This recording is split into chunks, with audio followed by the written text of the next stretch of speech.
It's springtime in north central Texas, and we can't go too terribly long without another round of severe weather. And in fact, today's round of severe weather is looking more similar to Wednesday's than I really expected, but with a few differences as well. First off, though, we had a beautiful start to the day. These mid-level clouds made for a beautiful sunrise from Zoe over in Maypearl. I got a few pictures from you guys, and turned out that hers was the most picturesque out of the ones that I received. High temperatures today, right around 80 degrees. That's one of the differences. You remember on Wednesday, we were stuck in the 60s across the area. It was all dependent on where that warm front was going to be. Well, we're quite a bit warmer today, and we have more breaks in the clouds as well. That will help heat the ground, further destabilize the atmosphere, and I think we have a better chance of seeing more widespread severe weather, at least across our area, than we did on Wednesday. Overnight tonight, though, we get chilly again, 50, 51, 52 degrees across the area, so we will drop down into those 50s, some upper 40s possibly in low-lying areas, so it will be a chilly start to tomorrow morning, and tomorrow looks a little bit cooler even going forward. One of the things I talked about is we do see more breaks in the clouds, so I don't think we will see the cloud deck that we had on Wednesday that kind of kept us a little bit cooler, kind of curbed some of that severe risk. So we do expect to see a little more sun today, and that could feed into those storms later today. The similarity, though, is you remember I talked about the warm front on Wednesday bringing those dew points north. Well, that's what we're going to see again today. There is another warm front that is surging northward, bringing this humidity north, but I do think the warm front will get further than it did. That will bring in higher dew points, higher temperatures, just makes for a more volatile atmosphere. So let's talk about the timing of what to expect. This is at 2 o'clock today. I think we do still see, in fact, I think this is more like 3. 3 o'clock is going to be kind of when we should expect to see most of the development off to our west. And again, another similarity to Wednesday is that this will probably be where we see most of this development popping up initially.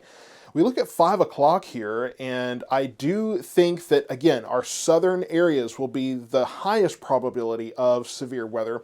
It looks like the National Weather Service is saying the highest tornado threat is really from about Cleburne and Waxahachie southward.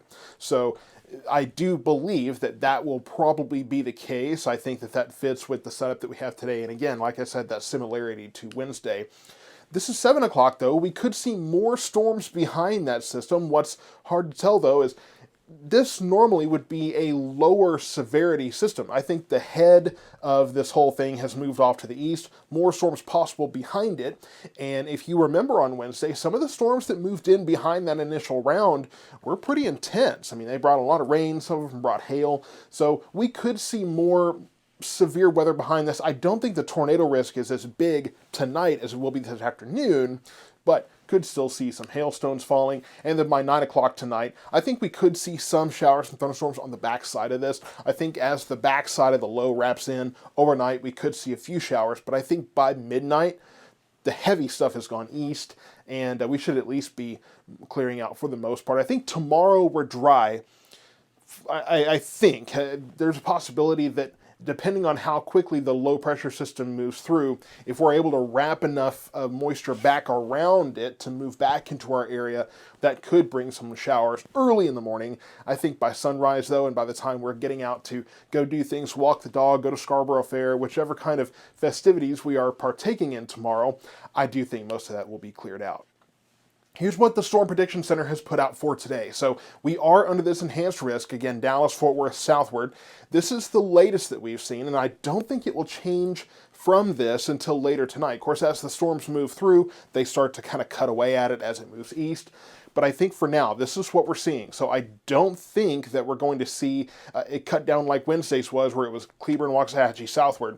I do think the severe risk is a little bit further north. So again, we will be watching our entire area for a decent chance of severe weather today with all modes of severe weather possible. Enhanced risk today, this looks pretty much identical to Wednesday's. What I will again remind you of, though, it's further north. Hail will again be the highest risk, followed by damaging winds, which tonight looks like a less of a chance of seeing some kind of a squall line, rather, a straight, solid squall line moving through. So damaging winds may be a little bit of a different thing. I think we see more downbursts and microbursts, those quick shots of straight line winds, rather than, a whole line bringing in straight line winds ahead of it. And yes, the tornado risk is there, and I do still think that generally it's a low risk, but more of the area, I think, could be covered in that tornado risk. So a little bit different, but a little bit the same as well. So the key points today: storms will begin to develop around 2 to 3 o'clock west of I-35. Again, we talked about the Stephenville area. Will quickly intensify as they move east. Really, once these storms pop up, I think they quickly intensify just like they did on Wednesday and start moving east towards our area. All modes of severe weather will be possible today, with large hail being that greatest concern, and the storms could continue to impact our area until the late night evening hours. Late evening and late night hours is what I'm trying to say there, but we should start to dry out around or soon after midnight. So this is the key points. This is what you really want to take away from this in general. And we'll talk about the forecast going forward, because things do improve and we actually start warming up. Perfect for getting into May.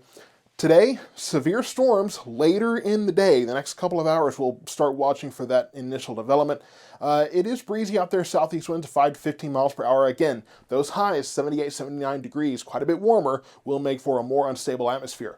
Cool tonight, 52 degrees. Tomorrow, mid-60s. Northwest winds will be gusty, though, so keep that in mind as you're out and about. It might be a bit of a chilly 66 degrees. I think we see more sun, especially later in the day. But again, 65 degrees with a brisk north wind. Could be a little bit chilly out there, actually. 50 degrees overnight. Sunday we start warming up. Sunday and Monday, really, we're in the upper 70s. And then look at this, Tuesday, Wednesday, and Thursday. We could be looking at low chances for showers those few days. Again, I haven't reintroduced it into the forecast yet, but a few showers will be possible. Showers and thunderstorms possible on Thursday. But look at that, 80, 81 degrees each day. We're starting to take those temperatures up a little bit in preparation for summer. But for today, right around 80 degrees, severe weather possible, cooler tomorrow, and then warming up from there. Stay tuned for more updates throughout the day.